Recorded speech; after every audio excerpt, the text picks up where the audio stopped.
جو ہے مقدمات قائم کیے ہیں، سوچ رہی ہوگی کہ شاید اسد بھائی ڈر جائیں گے یا اسد بھائی تنہا ہے۔ نہ تو اسد بھائی ڈرنے والے ہیں اور نہ ہی تنہا ہیں، ہم سب ان کے ساتھ ہیں۔ تو کل اس نے اپنی کمیونٹی پہ ایک پوسٹ لگائی، اس میں جو اپنی غلاظت، اپنا جو منہ کھولتی ہے تو گٹر کا ڈھکن کھل جاتا ہے اور بدبو پھیل جاتی ہے۔ اور مزے کی بات، جو باتیں ہم اس کے لیے بولتے ہیں، اس بیوقوف جاہل عورت کو اتنا بھی نہیں پتہ کہ کم از کم وہ جملے ہی جو ہے اپنے الگ سے بنا لے، ہمارے ہی جملے دیے ہوئے ہماری ہی باتیں کاپی کرتی ہے۔ اس نے آل فال بکی ہے اسد بھائی کے لیے، گٹر کا ڈھکن اس کا منہ کھلا ہے تو بدبو پھیلی ہے پورے یوٹیوب کے اوپر۔ اور اس میں اس نے جو میرا نام رکھا ہوا ہے کہ میں ڈراؤنی آنٹی ہوں، تو بی بی تم ڈرو، تم مجھ سے ڈرو، مجھے ہلکا مت لینا، سمجھی تم؟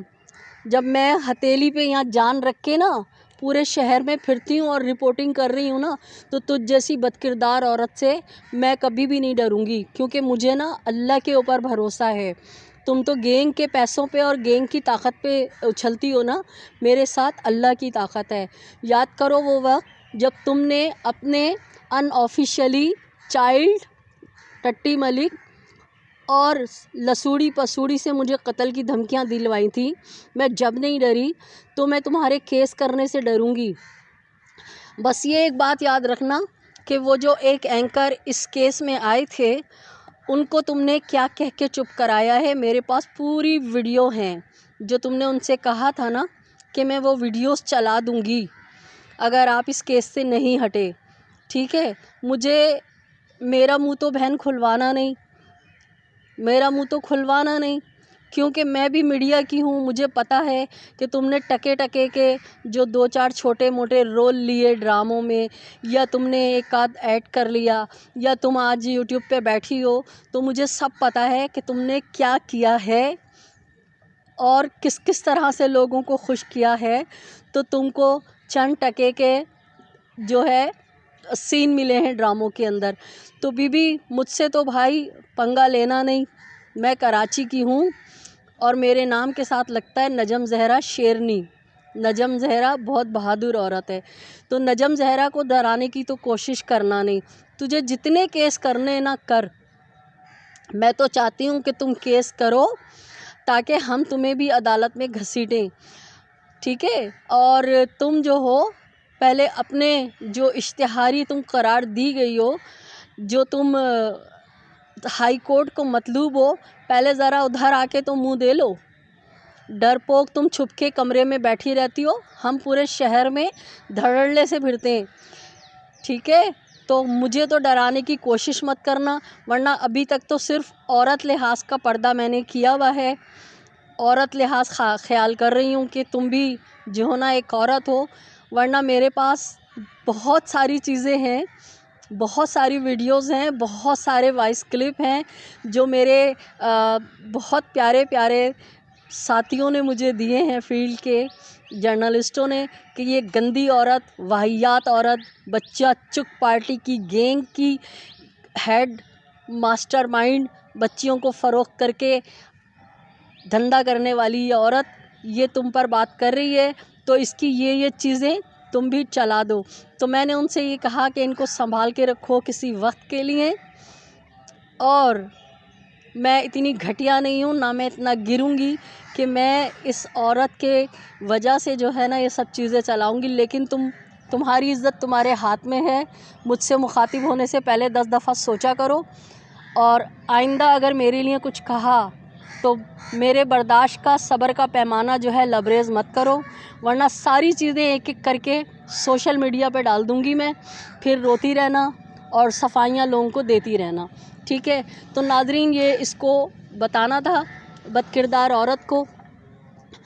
کہ میں مہدی کاظمی نہیں ہوں، نہ میں سائمہ بھابی ہوں کہ تمہاری ظلم، زیادتیاں، بدکاریاں، بد زبانیاں برداشت کرتی رہوں گی۔ اگر تم نے عقل نہیں پکڑی تو اپنے عمل کی ذمہ دار تم خود ہوں گی، پھر دیکھنا کہ ہم